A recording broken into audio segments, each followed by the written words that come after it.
In 2014, I began coming to the Senate floor almost every month, and I came here to highlight some of the great work done each and every day by the men and women who serve us in the Department of Homeland Security.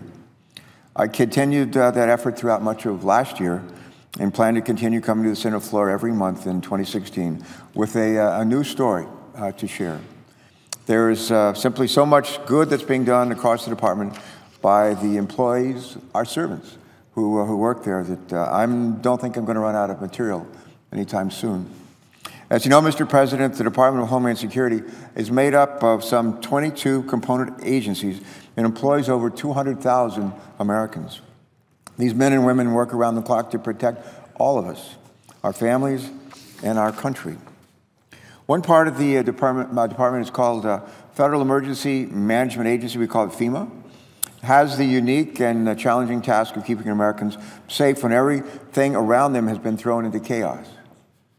In times of crisis, the men and women of FEMA coordinate rescue operations, they provide emergency medical care, and they give shelter to those who have lost their homes.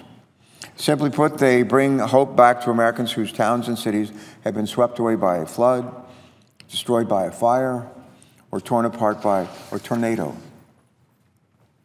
10 years ago, Mr. President, in the days after Hurricane Katrina, Congress passed the Post-Katrina Emergency Management Reform Act. That law completely overhauled FEMA from top to bottom. It increased its authority and stature within the Department of Homeland Security and provided it with added new resources. This legislation also requires FEMA to bolster its regional office and to build stronger relationships with state, local, and tribal governments. Taken together, Mr. President, these reforms have improved our capability at all levels of government to respond to disasters, and while also improving FEMA's capacity to support state, local, and tribal governments as they seek to rebuild. Over the past 10 years, the men and women at FEMA have worked countless hours to improve our preparedness for, response to, and recovery from disaster. Bad things still happen. In the aftermath of a tornado, a wildfire, or even a snowstorm like the one we saw on the East Coast, a nor'easter like we saw on the East Coast this week, we still see the images of destruction and lives turned upside down on our television screen. But most of the work that the men and women at FEMA do, some 365 days a year to prepare for these events and make them less damage, rarely ever get discussed. Every day, the men and women at FEMA create evacuation plans. They stock emergency shelters with food and medical supplies, and they partner with local law enforcement and first responders in every state, to improve preparedness through exercise and through drills. In addition to training first responders, one of FEMA's top priorities is to educate and train all of us on what to do in case of a disaster.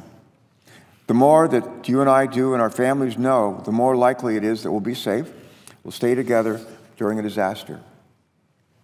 One FEMA employee charged with helping some of our most vulnerable communities prepare for disaster is a fellow named Milo Booth, who serves as FEMA's Tribal Affairs Officer. Milo is an Alaska native from, and I'll probably botch this, Mr. President, Metlakahtla. There we go. Metlakahtla. There we go. Metlakahtla.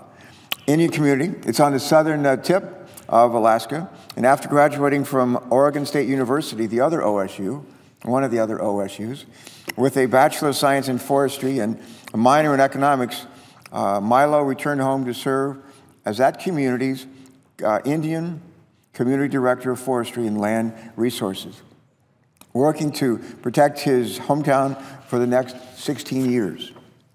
Then after 2 years with the U.S. Forest Service, Milo moved to FEMA to serve the National Tribal Affairs Advisor, as the National Tribal Affairs Advisor, and that's what he does today. In this role, Milo works to communicate disaster preparedness to our reservations, Alaskan Native villages, and tribes across the country. These communities, being some of the most remote and isolated in the country, are also the most at risk in times of disasters. Ensuring that these communities are educated and prepared helps protect some of the most vulnerable among us. As the primary FEMA liaison to Indian country, Milo Booth doesn't just help our Native communities prepare for disaster, he also educates senior FEMA officials and Department of Homeland Security tribal affairs staff on how FEMA can better help these communities prepare for and respond to hazards. In times of planning, Milo leads workshops and training for FEMA staff. He advises senior leadership on tribal policy, and he works every day to build strong relationships between FEMA and tribal leaders in their communities. And in times of crisis, when disaster strikes, Milo coordinates with tribal emergency managers and FEMA regional managers on the best ways to help and support these communities. In only 2 years at FEMA, Milo has visited more than 24 reservations and Alaska Native villages and has met with more than 100 tribes at training and regional tribal meetings.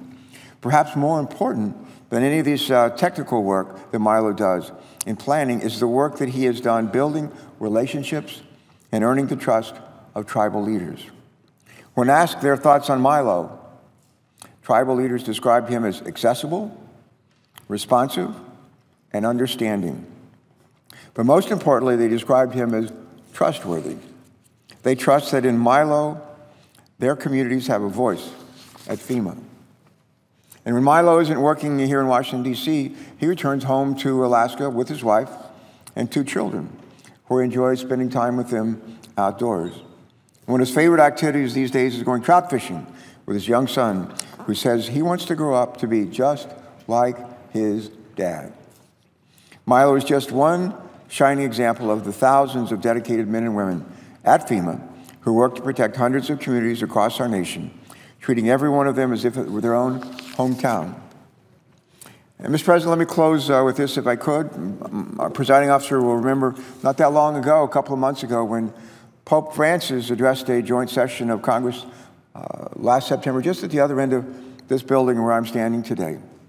He invoked the words of Matthew 25, which calls for us to help the least of these among us, saying, among other things, I was hungry and you gave me something to eat.